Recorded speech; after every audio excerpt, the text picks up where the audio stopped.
What's going on, guys? This is Joe Young coming at you another video today. Today I'm going to give you guys an update on my 33 gallon Planet Nano Reef tank, and also I'm going to give you guys an update on my rack system outside for the reefs, and I guess future plans on this tank and the other stuff outside. So it's been a while since you guys actually seen this tank, and it's slowly growing in. I didn't really have much to say on the tank, just because one, things weren't growing in as fast as I liked, so I didn't really have much content or much update. I didn't really get any new corals, new fish, nothing. So really it's just the same tank, been rescaped since you guys last seen it, right?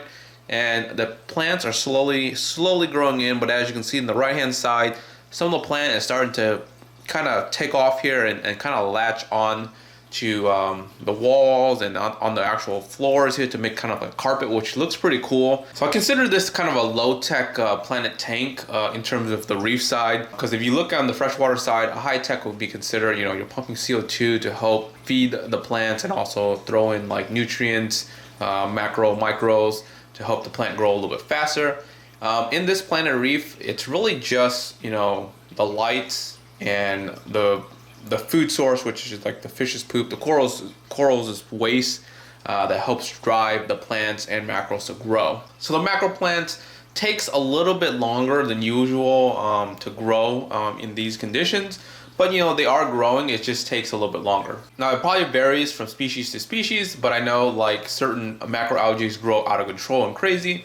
And these specific ones that I've had in the past as well, when the tank was like fully lush, it did take quite some time for these plants to actually grow in. Now I did get a new macroalgae. It's this blue looking macroalgae that looks really nice. I just haven't had success growing them in the past. Actually, I take that back. I had success on my previous Nano, which was in that cube, that 25 gallon cube. That was growing pretty decently. But the problem was I couldn't harvest it or couldn't grow it really well, just because it was kind of latching on to certain things and clinging onto it, and every time I would try to remove it and try to hoe it down, it would just kind of like break up into little bits. So this time what I had was I had a little clip, and I actually got a bigger portion size, and it looks like it's doing fine. It's only been here in the tank for about a week, so hopefully it transitions really well. It's under really nice light right now, so you can actually see the nice blue purpleness to it. But I'm hoping that this does well and it actually spreads really well. I need to find a better way to propagate these guys and kind of like let them grow in correctly. So let's quickly go over the stock of the tank. So I did have 3 fish in here, but I think the lightning maroon clownfish bullied the other one and slowly killed it. So the other fish that died was my 6-line wrasse. I really like that fish. That fish was actually getting along really well. But for whatever reason, it disappeared and it's no longer here. Like every time I feed it, it doesn't come out. It's just these two clownfish that's in the corner here, just chilling. So I think the maroon clownfish kind of bullied it and eventually killed it, because they're notorious for killing their tank mates, I guess, as they get older. And the female here is a little bit more aggressive than your normal typical clownfish. Again, I can't really say for sure, just because this tank has always been kind of low in livestock, and then it was those 3 fish for the longest time. So I don't know if it could have been he just got old and died, or it really was the bullying.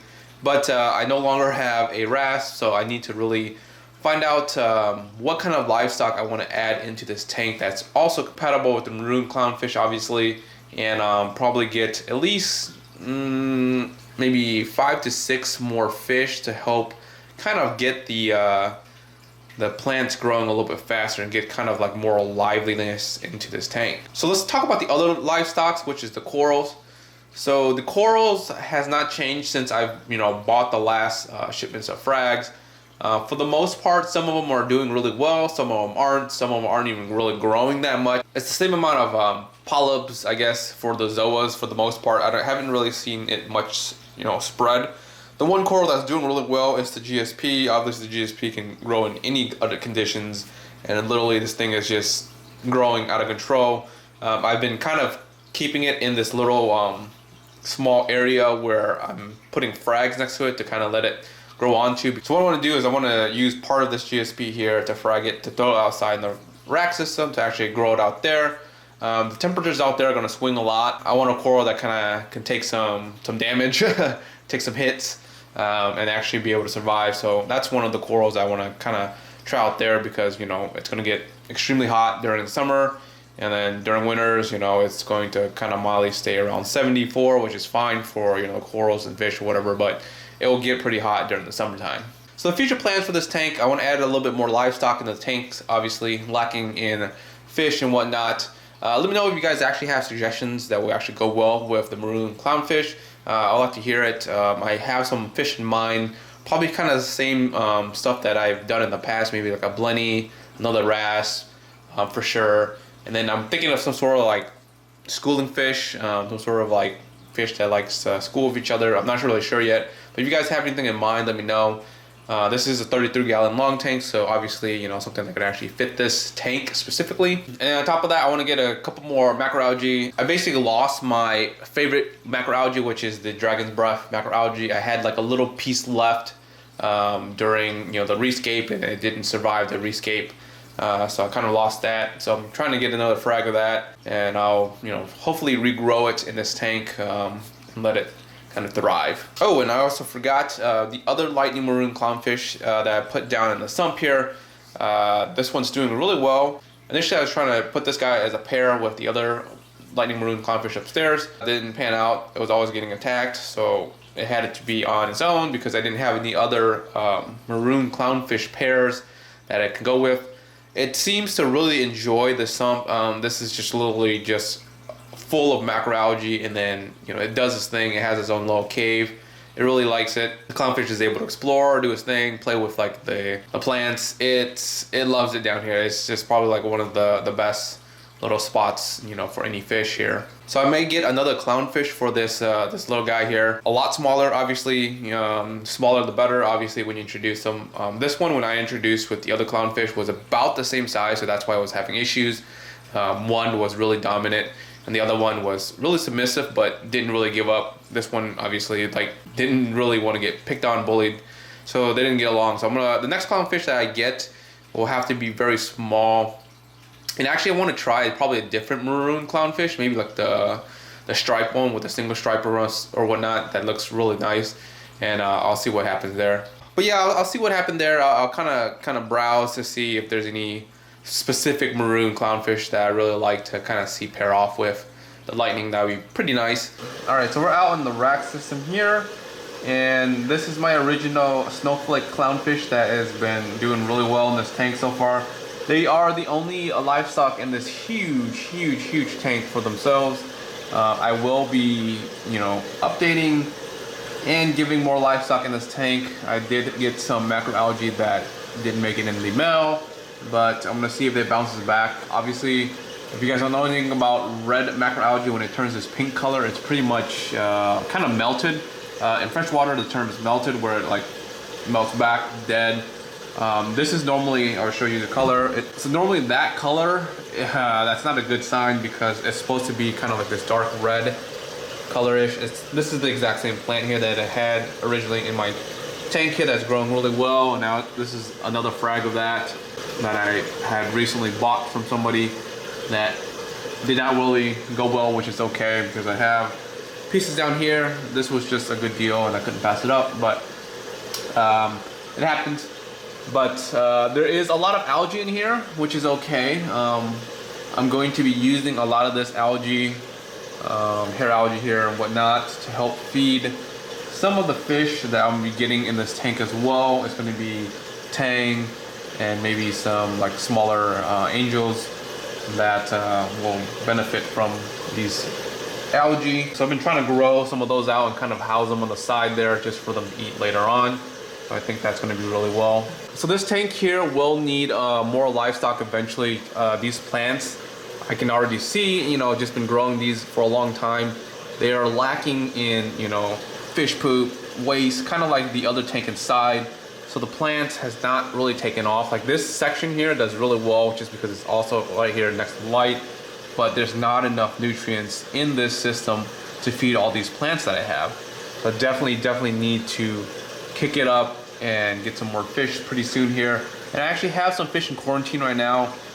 It's just I've been really hesitant about that quarantine tank system that I had. I kind of like stripped it down, treated it with like copper to remove any ick, because I had an ick outbreak, and I'll show you guys in a little bit in the system that was killing my quarantine fish. I was trying to figure out like what was going on, because I would get, you know, fish, they would do really well for a couple weeks, and suddenly they just like all die. And it was just always in the system. They would never have made it out in the system to the quarantine, from the quarantine into like any of these tanks here, but they would just literally just die. And then right before vacation or whatever, a couple months ago, I noticed that, you know, they had like a massive outbreak in ick, so I treated that whole tank with ick, you know, without fish for a long time, a couple weeks, couple months, and then finally put into fish, and then also treated it again just to make sure all the ick is killed, dead, removed, or whatever. And so far so good. But down here is supposed to be my clownfish tank here. As you can see, a lot of algae, just because this tank has been getting beamed with the same amount of light. And as you can see, I only have 1, 2, 3, 4 macroalgae compared to the other one. Not a lot to kind of consume all this light, but that's okay. Like I said, I'm going to be feeding a lot of the hair algae and whatnot into the tangs and angel tank once I get some of those guys going. The clownfish are doing really well. There's 4 of them in here. They've been running around, housing, you know, been doing their own thing. They've been getting along really well, so that's the one plus. This tank looks like an absolute mess. But don't worry about it. It will be cleaned up in the near future here as I get things rolling. But things are doing really well for these guys. Alright, so here are my current quarantine fish for the reef tank. I still haven't decided, you know, where I want to put these guys completely yet, but the tank is going to get its own tank in the rack down there. And I've been feeding it some hair algae that I've been pulling from that other system over there. Throwing in here, and actually you can see a lot of this poop here that's all green, so I know that the tank's eating really well and eating the hair algae along with these, some of the flakes here that I've been feeding them. So I got some really cool black and yellow damsels here.